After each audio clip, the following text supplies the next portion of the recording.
Are you lost, Grandpa? The voice was sharp. It was laced with the kind of condescending impatience that only youth and a freshly minted rank could produce. Lieutenant Cade Jennings stood with his arms crossed, his pristine Marine Corps combat utility uniform a stark contrast to the grease-stained chaos of the mobile command center. Before him, an old man sat on a metal stool. He was a black man, his face a roadmap of deep lines, his hair a small, defiant crown of white. He wore simple denim trousers and a faded plaid shirt, the sleeves rolled up to his bony elbows. He looked like he had wandered in from a nearby farm, not a high-security military installation. The air inside the climate-controlled shelter hummed with tension and the low thrum of failing electronics. Outside, the North Carolina sun beat down on the tarmac, warping the air above the silent, monolithic form of the N/TPS, 80 ground/air task-oriented radar.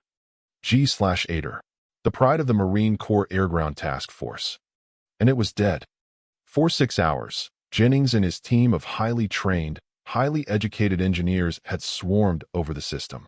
They had run every diagnostic, checked every schematic, replaced 3 different circuit boards, and rebooted the core processors until their fingers were sore. The result was always the same: a cascade of error codes and a screen of mocking, static-filled blackness.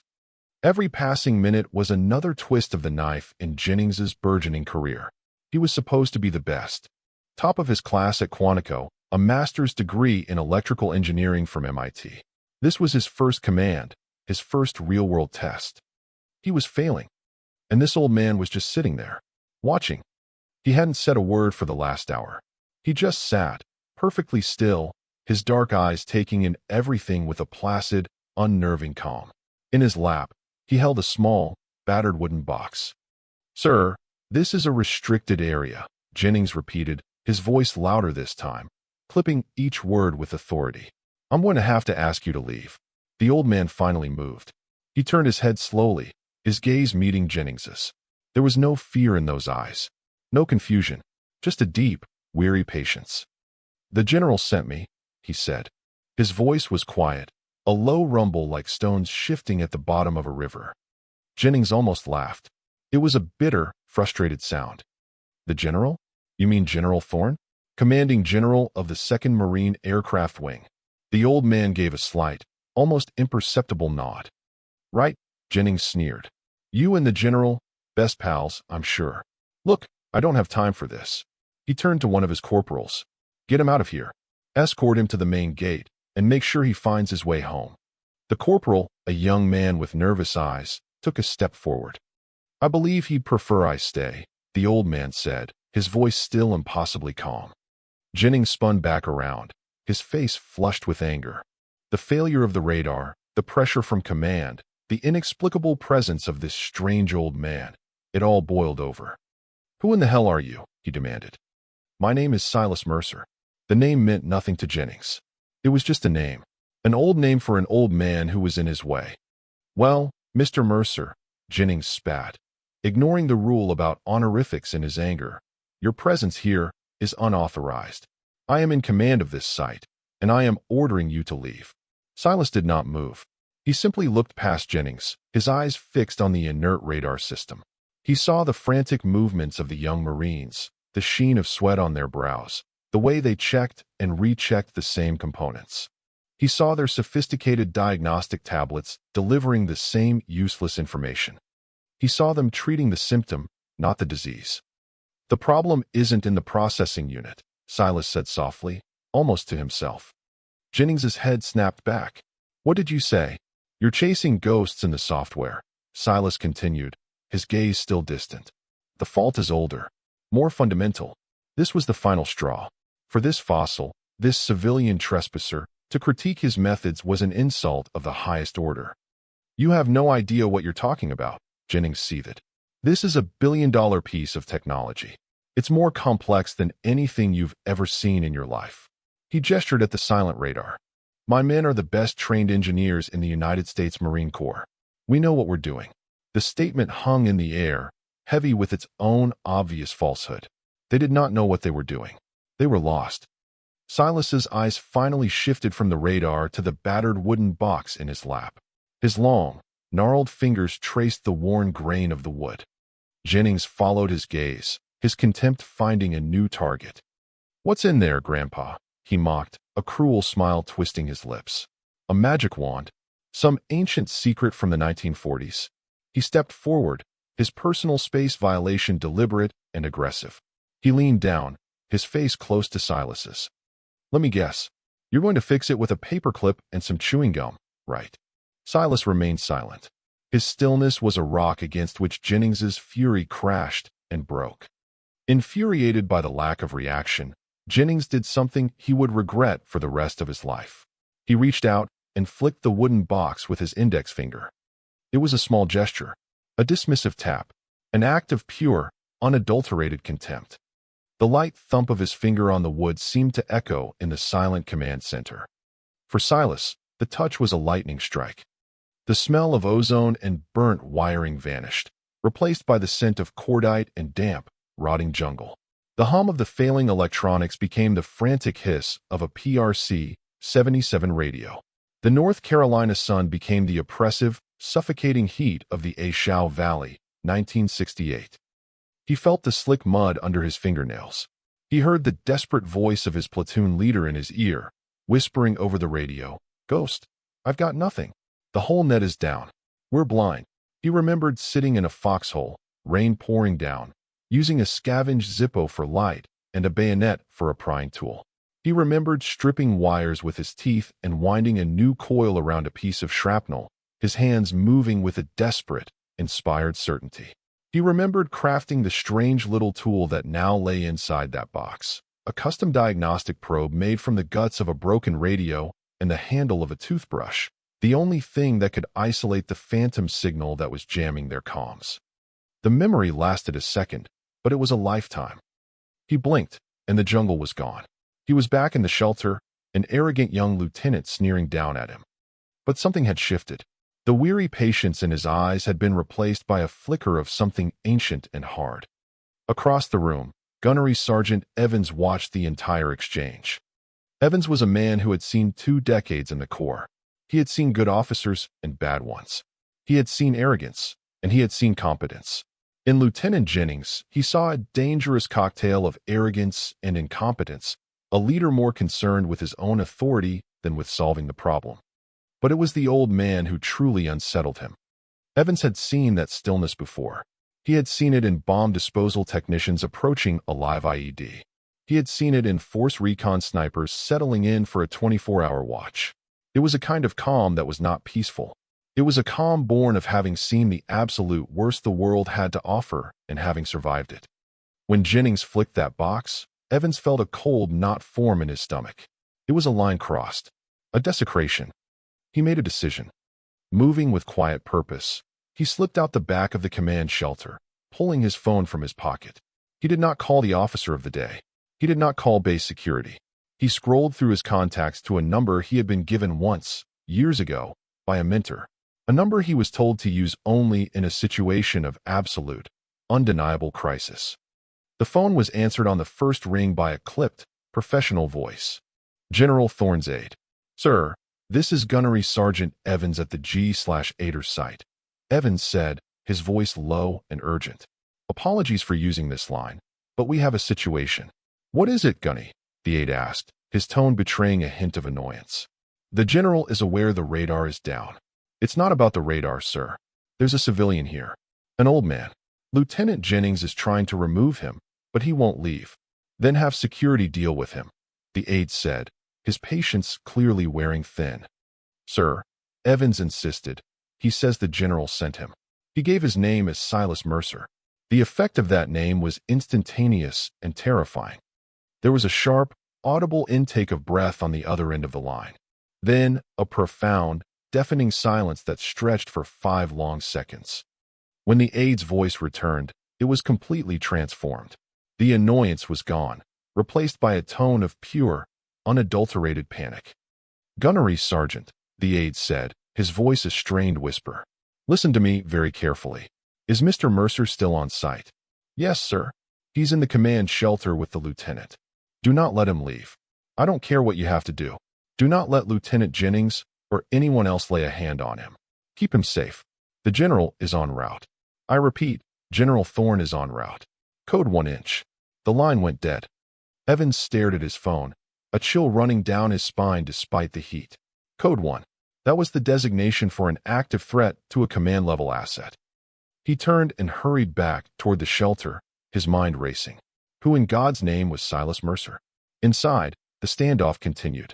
Jennings, buoyed by Silas's continued silence, had puffed himself up with renewed self-importance. That's it. I've had enough of this, he declared. He grabbed Silas by the arm. You are coming with me. Now, his fingers closed around the old man's bicep. And he was shocked by what he felt. Through the thin plaid shirt, the arm was not the frail, bony limb he expected. It was corded with old, dense muscle. It felt like grabbing a steel cable wrapped in leather. Silas did not even flinch. He simply looked down at the lieutenant's hand on his arm, then back up at his face. It was at that precise moment that the world outside erupted. A sound tore through the air, the high-pitched squeal of tires on hot asphalt, followed by the deep rumble of powerful engines. Every Marine in the shelter, including Jennings, instinctively turned toward the sound. A convoy of 3 black, government-plated SUVs had screeched to a halt just yards from the G/8R. They had come in fast, without sirens, moving with a terrifying urgency. The doors of the lead vehicle flew open before it had even stopped rolling. General Marcus Thorne emerged. He was a 3-star general, a man whose presence commanded immediate and absolute respect. But this was not the composed, thoughtful leader they were used to seeing. His face was a mask of cold fury. His eyes, like chips of ice, scanned the scene, bypassing everyone and everything until they locked onto the command shelter. He ignored Jennings's panicked attempt to straighten his uniform and render a salute. He strode past the young Marines who scrambled to get out of his way. His polished boots crunched on the gravel with a rhythm like a war drum. He moved with the singular, terrifying purpose of a missile seeking its target. He entered the shelter, his 6'4" frame seeming to suck all the air out of the room. His cold, furious gaze swept over the scene, taking in his arrogant young lieutenant with his hand still clamped on the old man's arm. His eyes finally came to rest on Silas Mercer. The fury on his face melted away. It was replaced by an expression of profound, absolute reverence. General Thorne came to a dead stop 1 foot in front of the seated old man. He drew himself up to his full height, his back ramrod straight. He brought his right hand up in the sharpest, most perfect, most deeply felt salute of his entire 40-year career. It was a gesture of such crisp and powerful respect that it seemed to physically vibrate in the air. Mr. Mercer, the general's voice boomed, thick with an emotion that stunned every person present. It is an honor, sir. Silas looked up at the towering general and gave a slow, tired nod. Marcus, you've gotten old. General Thorne held the salute, his arm trembling slightly. He finally lowered it, but his eyes never left Silas's face. Then, slowly, he turned his head, his gaze falling upon Lieutenant Jennings. The cold fury returned, magnified 100 times. Jennings immediately snatched his hand back from Silas's arm as if he had been burned. He stood there, frozen, his face pale, his mind unable to process what was happening. Lieutenant, General Thorne said. His voice was no longer booming. It had dropped to a quiet, lethal register that was far more terrifying. Explain yourself. Yes, sir, Jennings stammered. This man was in a restricted area. He refused to identify himself. I was securing the site, sir. General Thorne took 1 step closer, and Jennings flinched. You were securing the site, the general repeated, his voice dripping with venom. From him, he gestured to Silas. Do you have any idea who this is? Thorne's voice rose, no longer quiet. Do you read the history of your own corps, Lieutenant? Or were you too busy admiring your new bars in the mirror? He didn't wait for an answer. He turned to address the entire assembled group of stunned engineers. You are in the presence of a legend, he declared, his voice ringing with power. This is Silas Mercer. To a handful of us who are still alive to remember, he was known as the ghost of the Quai St-Combs. A few of the older NCOs in the back stiffened. The name was a whisper, a myth from a war fought before they were born.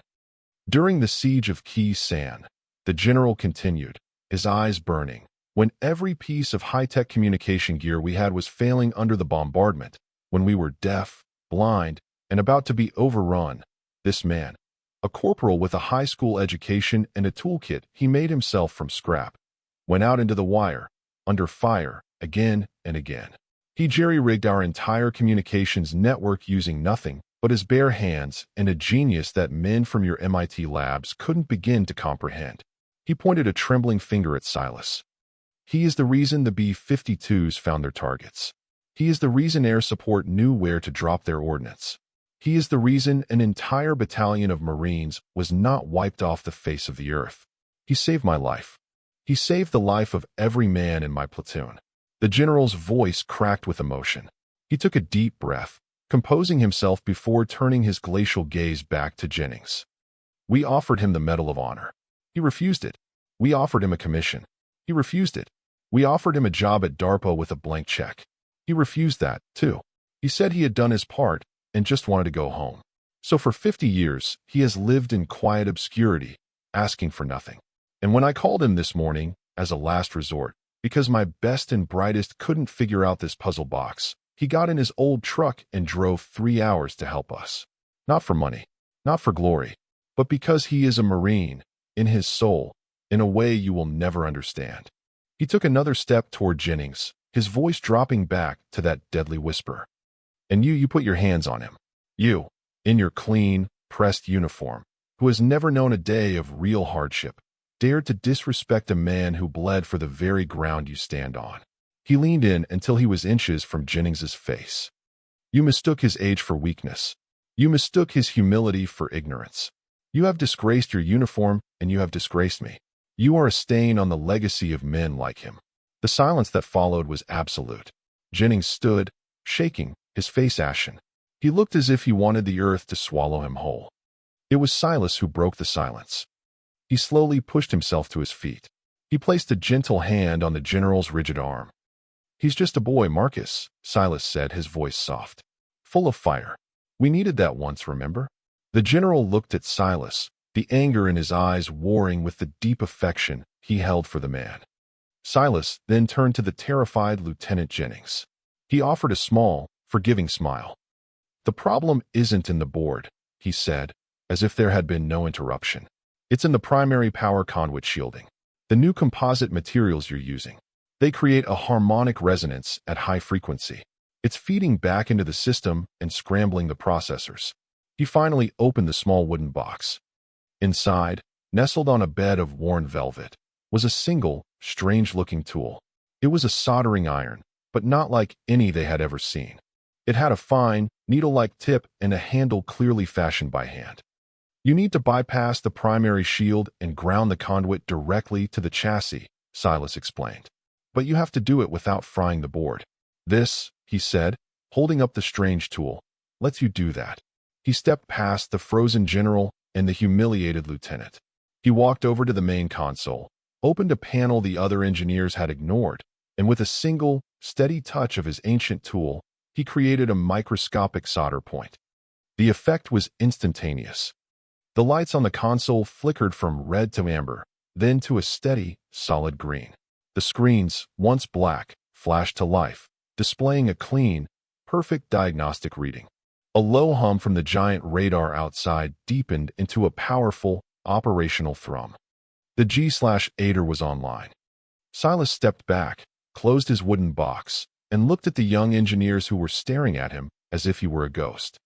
She'll hold, he said quietly. General Thorne finally stirred. He straightened his uniform and cleared his throat. Lieutenant Jennings, he said, his voice now cold and formal. You and your entire team are hereby relieved of duty at this station. You will report to the base education officer at 0800 tomorrow. You have all been enrolled in a new, mandatory course on the history of battlefield innovation and the legacy of the NCO. It will be called the Mercer Protocol. You will not touch another piece of equipment until you have all passed. He paused. Dismissed.